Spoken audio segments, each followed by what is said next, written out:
He said, we spend 100% of our time educating our children, and we don't have discipline problems because every child that comes into our school understands the importance and the value of their education. So he took me down the hallway. We went into one of the classrooms, and sure enough, the class was full of students. Instruction was taking place. When he opened the door, the students all stood up and greeted me. Good afternoon, sir. I was literally blown away. But my point of it is I know here in America, you know, we're in a democratic state, and we, on the one hand, we enjoy so many freedoms, but have we done our children an injustice in the way that we operate our schools, the kinds of freedoms? I mean, you can walk into any public school in anywhere in this country, and there's students all over the hallways during time when they should be in classrooms. You find students sitting around in the cafeteria. You see students walking around on the outside of the building when they should be on the inside of the building. Have we not done our children an injustice in our educational system here in our country? Well, you know how it is, Jim. The parents blame the teachers. Of course. The teachers blame the parents, Yes. right? The business community blames the school. Yes. So it becomes a circle. There's blame and excuses, and everybody blames somebody else. And so the issue is that people are not working together, because if you're not working together, you're working apart from each other. Wouldn't it be great for the mayor, the superintendent, the business community to get together and say that we're going to work together? We want to make sure at the end of the school day, we want our young people to have after-school programs, enrichment, sports, extracurricular, so that when parents get off work, they don't have to help kids do homework. We know that they're in schools. We're having a plan for the future, right? And I believe in what the president is talking about, race for the top. Yes. That's right. We're rewarding schools for outcomes and performance. Absolutely. But at the same time, we got to lift those schools up that are struggling. And we do that by saying that we're going to hold people accountable. We're going to raise the benchmarks. We're going to work with parents and others to make sure that our young people are succeeding. You cannot succeed with the same old, right? Yeah. Our schools historically have not changed in hundreds of years, right? Nope. Kids get, the school day ends at 2:35 and they're going home. Parents are either unemployed or not working or having challenges. We need to keep our young people in our midst to make sure that they're literate, that they have communication skills and writing skills. I'm just looking the other day. So many of our children who graduate from high school can't even pass the placement test in college because they lack foundational skills. And it goes back to that whole syndrome of somebody blaming somebody else and nobody's taking responsibility for educating our youth. So I think we all have to be accountable as a community for the kind of development of our children and our families that we want to see in the future. And if we begin to think about what this country is going to be in the next 10, 15 years in terms of workforce, well, it's all going to be science, technology, and math. So the issue is that we have to change, and change will be forced on us. And if we don't change, we're going to be a nation of poor people. Well, you know, given the trends that we see now, I mean, there has to be a paradigm shift from what we see taking place, because for whatever reason, our inner city kids are not being successful as they should in the public school. I do believe, as you say, that it does take an entire village, and it starts, I think, in the home, but I think even our houses of worship, I think that we need to see greater outside influence coming from our pastors, coming from our churches, because most of our churches, the doors of our churches could be left open. Right. I mean, when we consider where do your children go, if each community church found a way to keep their doors open to 7 p.m. in the evening and provide, there are a lot of persons within most churches who are retired, who would love to come in and volunteer and provide tutorial services or some kind of recreational type of activities with students if given an opportunity. I think that we can begin to make a change if a lot of our churches would begin to open their doors up, and those extended hours from 2:30, as you say, up until say 6:30 or 6 o'clock, right, when parents are working, if they were in a safe and nurturing environment, which the church would be, with people who are loving and providing instruction, I think we could begin to see a change or a shift. And I think you're right. You know, I know in White Plains at the church I attend, Bethel Baptist Church, we formed a 501c3 not-for-profit corporation. And in the church that I attend, we have an after-school program. We have a summer enrichment program. We have a performing arts program. We have an intergenerational program.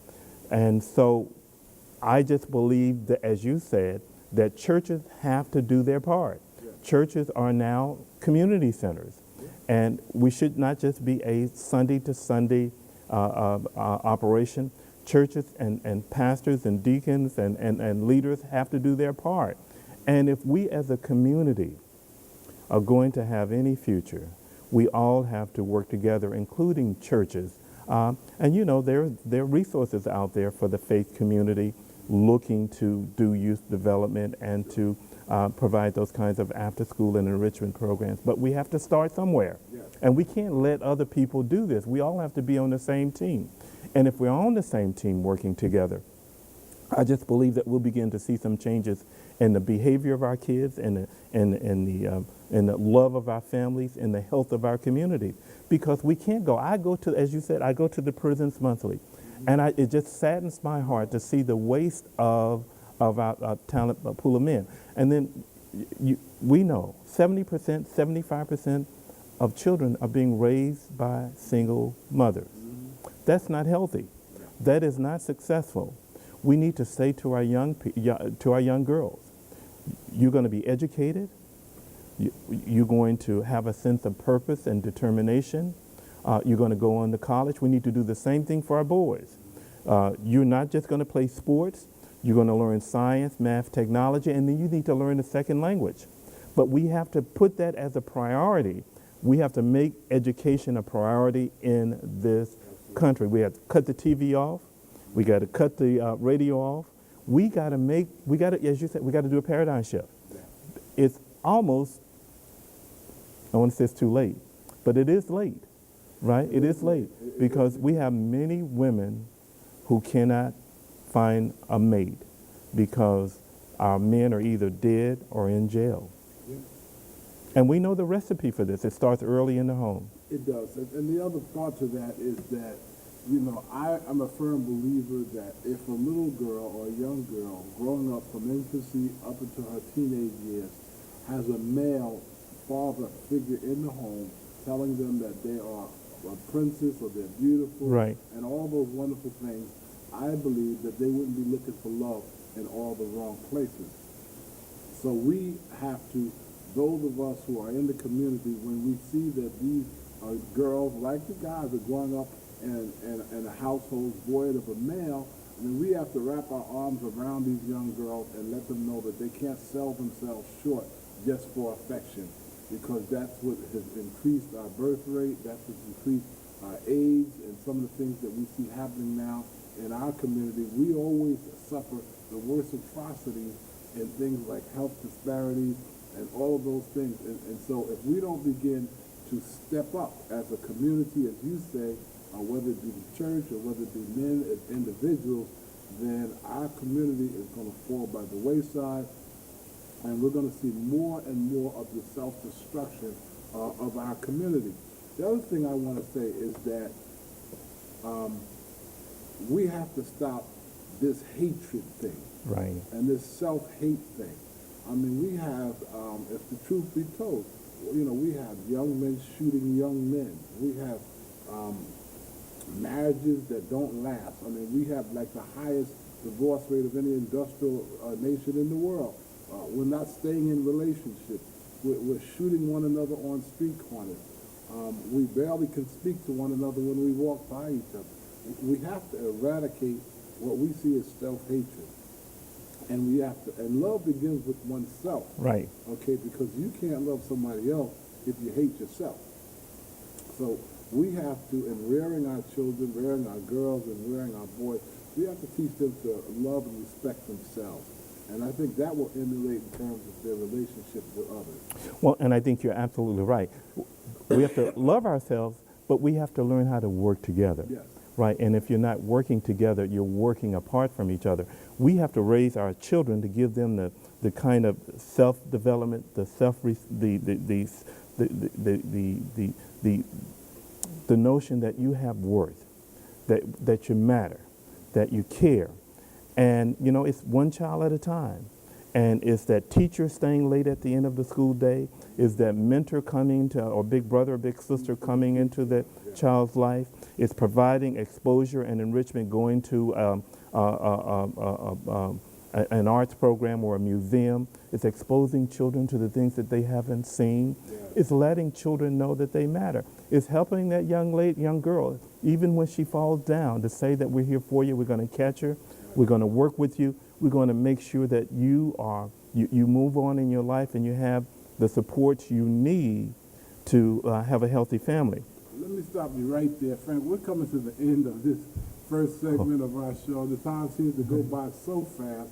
My name is Dr. Jim Bostic. I am the host of this weekly talk show, Voices of the Community. We look forward to seeing you next week, same time, same place, with our guests, Mr. Bill Carter and Frank Williams. Again, we'll see you next week. Thank you.